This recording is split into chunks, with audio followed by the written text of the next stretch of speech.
ચલો તો હવે આપણે લેક્ચર નંબર 4 ની અંદર સરસ મજાનો પ્રશ્ન ડિસ્કશન કરવા જઈ રહ્યા છે અને જે પ્રશ્નનું ટાઇટલ છે તો વિદ્યુતભારના મૂળભૂત ગુણધર્મો. બરોબર, આની અંદરથી એમસીક્યુ ની અંદર પ્રશ્ન પૂછાઈ શકે છે. બરોબર, એટલે ખાસ આ જે પ્રશ્ન છે એને ધ્યાનથી જુઓ, નોટ્સ બનાવો સરસ મજાની, અને આના પરથી એક પ્રશ્ન તો પરીક્ષાની અંદર એમસીક્યુ ની અંદર પૂછાઈ શકે છે. JEE ની અંદર કો, નીટ ની અંદર કો, કોઈ બી પરીક્ષાની અંદર વિદ્યુતભારના મૂળભૂત ગુણધર્મો છે એની અંદરથી એક પ્રશ્ન તો પૂછાઈ શકે છે. ઓકે, ચલો તો આપણે શરૂઆત કરીએ. તો વિદ્યુતભારના મૂળભૂત ગુણધર્મો એના વિશે થોડી ચર્ચા કરીએ. તો આપણને ખબર છે કે આપણો જે વિદ્યુતભાર છે, બરોબર, તો વિદ્યુતભારના કેટલા પ્રકાર? તો આપણને ખબર છે કે વિદ્યુતભારના કેટલા પ્રકારો છે? તો બે પ્રકારો છે. તમને ખ્યાલ છે? તમે શીખી ગયા છો. કયા કયા? તો તમે કહેશો સર, એક છે તમારો ધન વિદ્યુતભાર, બરોબર, વિભા. વિભા કોઈ છોકરીનું નામ છે નહીં. વિભા એટલે વિદ્યુતભાર. અચ્છા સર, આ વિભા નામની છોકરી કોણ છે? બીજો છે તમારો ઋણ વિભા. બરોબર, આપણે એક દિવસ ચર્ચા થઈ હતી કે વિદ્યુતભાર જે છે એ કેવી રાશિ છે? તો તમને ખબર છે કે વિદ્યુતભાર એ અદિશ રાશિ છે. બરોબર, આ જે વસ્તુ જે છે એ તમને જો યાદ ના રહે, બરોબર, કારણ કે પછી વિદ્યુત ક્ષેત્ર પણ આવશે અને વિદ્યુત સ્થિતિમાન પણ આવશે અને એવા ઘણા બધા વાળા આવશે. તો વિદ્યુતભાર જે છે એ અદિશ રાશિ છે એ કેમનું યાદ રહેશે? તો યાદ રાખો તો વિભા નામની એક છોકરી છે જેને 10માની અંદર 98% આવે છે. બરોબર, પરંતુ વિભા નામની છોકરીને 10મા પછી 11માની અંદર શું લેવું? સાયન્સ લેવું, આર્ટ્સ લેવું કે કોમર્સ લેવું એની કંઈ ખબર છે નહીં. એના જોડે દિશા છે નહીં. વિભા નામની છોકરી જોડે મૂલ્ય છે પણ એના જોડે દિશા છે નહીં. અને તમને ખબર છે કે જેનું મૂલ્ય હોય અને દિશા ના હોય તેને આપણે કેવી રાશિ કહીએ છીએ? તો તેને આપણે અદિશ રાશિ કહીએ છીએ. તો ચલો હવે ખ્યાલ આવશે. તો વિદ્યુતભારના બે પ્રકારો છે. એક છે તમારો ધન વિદ્યુતભાર અને બીજો છે તમારો ઋણ વિદ્યુતભાર. તો વિદ્યુતભારના મૂળભૂત ગુણધર્મોની અંદર પહેલો ગુણધર્મ એવો છે કે વિદ્યુતભારનો સરવાળો થાય છે. આ છે તમારો પહેલો મૂળભૂત ગુણધર્મ કે વિદ્યુતભારોનો સરવાળો થાય છે. બરોબર, વિદ્યુતભાર એ અદિશ રાશિ છે. કેમ? કારણ કે એની જોડે મૂલ્ય છે પણ દિશા છે નહીં. બીજી વસ્તુ, તો કોઈ અલગ કરેલું તંત્ર છે કે જેની અંદર ઘણા બધા વિદ્યુતભારો છે. એક અલગ કરેલું તંત્ર છે જેની અંદર ઘણા બધા વિદ્યુતભારો છે, Q1, Q2, Q3, Q4, Q5, અને આ બધાનો તમારે જો પરિણામી વિદ્યુતભાર શોધવો છે, બરોબર, આ બધાનો તમારે પરિણામી વિદ્યુતભાર શોધવો છે અથવા તો કુલ વિદ્યુતભાર જો તમારે શોધવો છે તો કુલ વિદ્યુતભાર Q બરાબર લખી શકો તમે કે સિગ્મા I બરાબર 1 થી n, અને અહીંયા તમે લખી શકો છો QI. બરોબર, શું લખી શકીએ છીએ? તો કુલ વિદ્યુતભાર Q બરાબર સિગ્મા I બરાબર 1 થી n, અહીંયા લખી આપણે QI. I શું છે? તો I તમારી 1 થી 5 સુધીની સંખ્યા છે. n I બરાબર 1 થી n.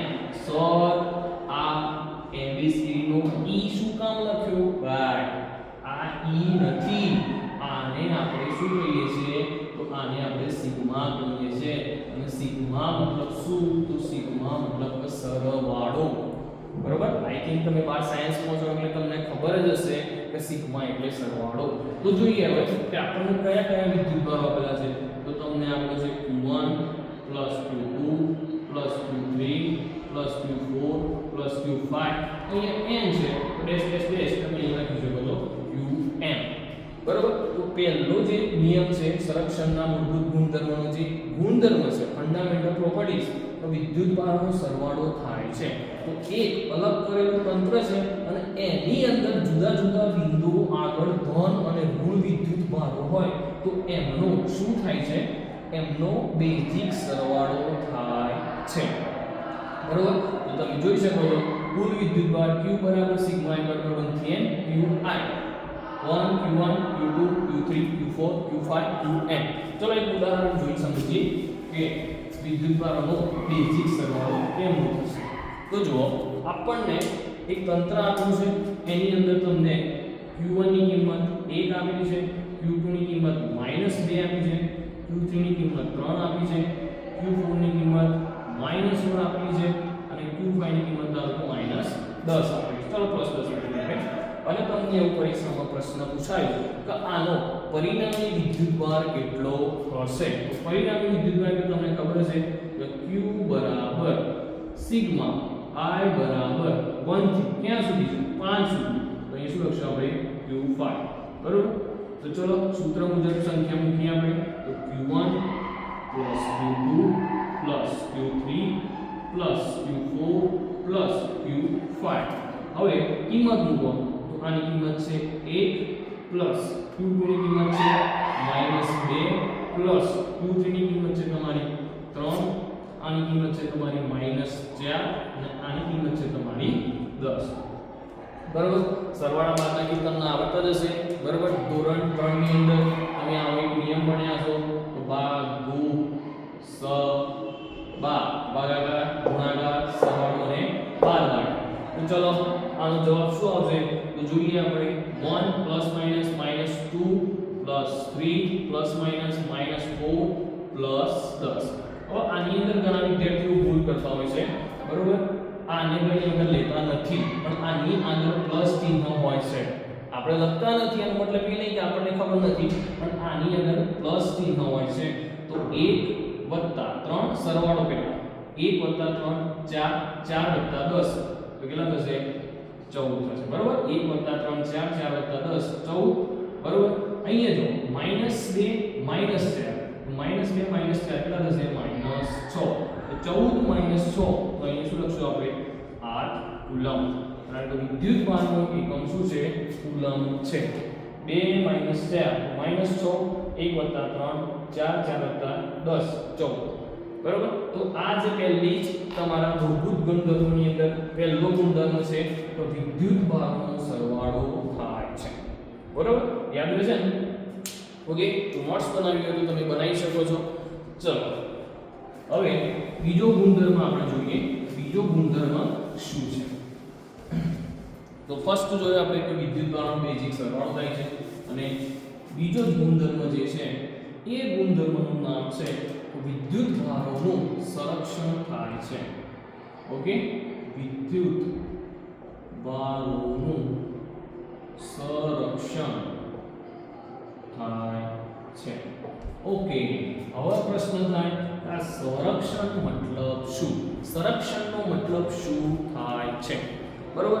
સંરક્ષણનો મતલબ એ કે જેટલું જ તમે એડ કરો છો બરોબર એટલું જ તમે બાદ કરો છો બરોબર. જેટલા વિદ્યુતભારો તમે એક પદાર્થ પર ઉમેરો છો એટલા જ વિદ્યુતભારો એના પરથી બાદ કરવા પડે છે. એનો મતલબ શું કે વિદ્યુતભારો જે છે એ અલગ કરેલા તંત્રની અંદર વિદ્યુતભારો કેવા રહેવા જોઈએ તો અચળ રહેવા જોઈએ બરોબર. તો આ સંરક્ષણનો મતલબ શું કે વિદ્યુતભારો એ જે છે એમની જે સંખ્યા છે એ કેવી રહેવી જોઈએ અચળ રહેવી જોઈએ. સપોઝ કે એક પદાર્થ છે એના ઉપર તમે જેટલો જ ધન વિદ્યુતભાર આપો છો એમાંથી એટલો જ ઋણ વિદ્યુતભાર તમારે દૂર કરવો પડે છે બરોબર. બે પદાર્થો આપણે ઘસીએ તો એ બે પદાર્થોના ઘસવાથી એક જેટલા જ ઇલેક્ટ્રોન એ પદાર્થ પરથી બી પદાર્થ પર જશે એટલા જ ધન વિદ્યુતભાર તમારા એ પદાર્થ પર આવવા જોઈએ જેને આપણે કહીએ છીએ તો વિદ્યુતભારનું શું કહેવાય સંરક્ષણ થયું એમ કહી શકીએ છીએ બરોબર. બીજી વસ્તુ આની અંદર કે જે ન્યુટ્રોન જે છે એના ઉપર તમને ખબર છે કે ન્યુટ્રોનનો જે વિદ્યુતભાર છે એ શૂન્ય વિદ્યુતભાર છે. બીજું પ્રોટોનને જે વિદ્યુતભાર છે એ તમારો ધન વિદ્યુતભાર છે. જ્યારે ઇલેક્ટ્રોનનો જે વિદ્યુતભાર છે ઇલેક્ટ્રોનનો વિદ્યુતભાર તમને ખબર છે કેવું છે તો ઋણ વિદ્યુતભાર છે બરોબર. ન્યુટ્રોન શૂન્ય વિદ્યુતભાર, પ્રોટોન ધન વિદ્યુતભાર, જ્યારે ઇલેક્ટ્રોન જે છે એ તમારો ઋણ વિદ્યુતભારી છે.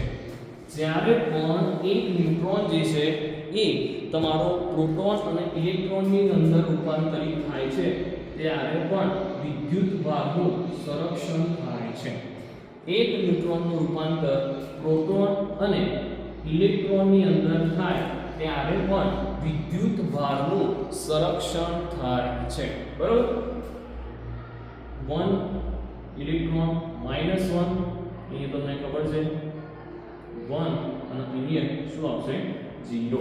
તો વિદ્યુત ભારનું સંરક્ષણ કેમનું થશે એ આપણે જોઈએ. તો વિદ્યુત ભારનું સંરક્ષણ જોવો તમે તો જો આમાં વિદ્યુત ભાર Q બરાબર આ બાજુ ડાબી બરાબર જમણી સાઈડ, તો અહીંયા તમારો વિદ્યુત ભાર છે 0. તો આ બાજુ જુઓ પ્રોટોન પર 1 ઇલેક્ટ્રોન પર -1, તો 1 -1 બરાબર શું થશે 0. તો તમારી ડાબી સાઈડ બરાબર શું થાય છે જમણી સાઈડ. બરાબર, બંને બાજુ સરખું આવવું જોઈએ. અહીંયા પણ તમારો 0 જવાબ આવે છે, અહીંયા પણ તમારો 0 જવાબ આવે છે. એનો મતલબ શું? તો વિદ્યુત ભારોનું શું થાય છે? વિદ્યુત ભારોનું સંરક્ષણ થાય છે. કેટલા વિદ્યુત ભારો ઉત્પન્ન થશે? ઋણ વિદ્યુત ભારો એટલા જ ધન વિદ્યુત ભારો પણ ઉત્પન્ન થશે. બરોબર, જેટલા ઋણ વિદ્યુત ભારો એક પદાર્થ પરથી બીજા પદાર્થ પર જશે એટલી જ સંખ્યાના ધન વિદ્યુત ભારો બી પદાર્થ પરથી એ પદાર્થ પર હશે. એનો મતલબ શું? તો વિદ્યુત ભારનું શું થાય છે? સંરક્ષણ થાય છે. ચલો હવે આ બંને ટોપિક તો આપણને થોડા ઈઝી લાગે, પણ જો ત્રીજો જે ટોપિક છે એની અંદરથી પરીક્ષાની અંદર પ્રશ્નો પૂછાઈ શકે છે. તો વિદ્યુત ભારના મૂળભૂત ગુણધર્મોની અંદર ત્રીજો જો ગુણધર્મ છે એ છે તમારા તો વિદ્યુત ભારનું ક્વોન્ટમીકરણ થાય છે. હવે પ્રશ્ન સાહેબ ક્વોન્ટમીકરણ એટલે શું? બરોબર, ક્વોન્ટમીકરણ એટલે શું? તો જો આપણે લખીએ એની વ્યાખ્યા છે કે કુદરતમાં મળી આવતા બધા જ વિદ્યુત ભારોનું મૂલ્ય એક મૂળભૂત વિદ્યુત ભારનું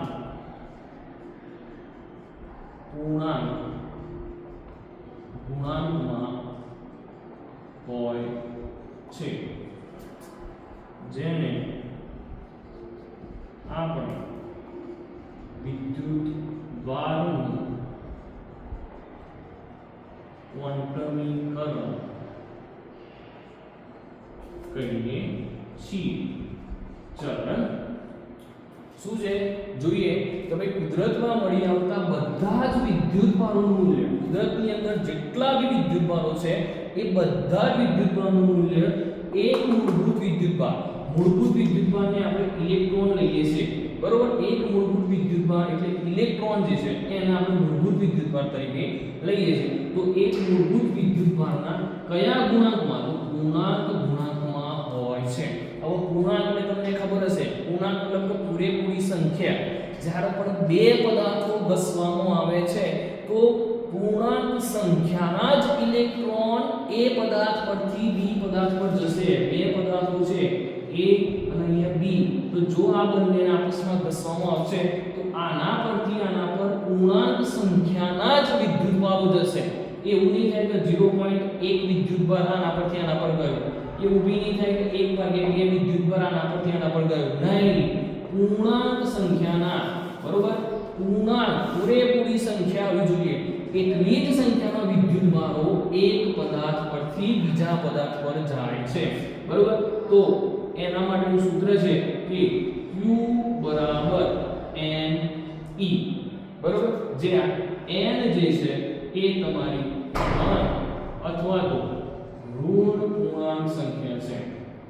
બરોબર, જે n શું છે? તો n એ તમારી ધન અથવા તો ઋણ પૂર્ણાંક સંખ્યા છે અને આ જે E છે એ તમારા મૂળભૂત વિદ્યુત ભાર છે. બરોબર, તો આ જે સમીકરણ છે એ તમારે ખાસ યાદ રાખવું પડશે કે Q બરાબર Ne નો મતલબ શું? તો Q બરાબર Ne એટલે કે કુદરતમાં મળી આવતા બધા જ વિદ્યુત ભારોનું મૂલ્ય એક મૂળભૂત વિદ્યુત ભારના ગુણાંકમાં હોય છે. બરોબર, Q બરાબર Ne. આના પરથી ઘણા બધા દાખલાઓ પૂછી શકાય છે આપણે, અને જ્યારે બી તમે બોર્ડની એક્ઝામ આપશો અથવા તો તમારી સ્કૂલની પરીક્ષા આપશો એની અંદર આના 1 માર્ક્સનો MCQ પૂછાશે બરોબર. તો અહીંયા આપણે અત્યારે સ્ટોપ રાખીએ છીએ અને આના રિલેટેડ જે MCQ છે અથવા તો તમારા સ્વાધ્યાયના ઉદાહરણના દાખલા જે છે એ આપણે નેક્સ્ટ લેક્ચરની અંદર જોઈશું.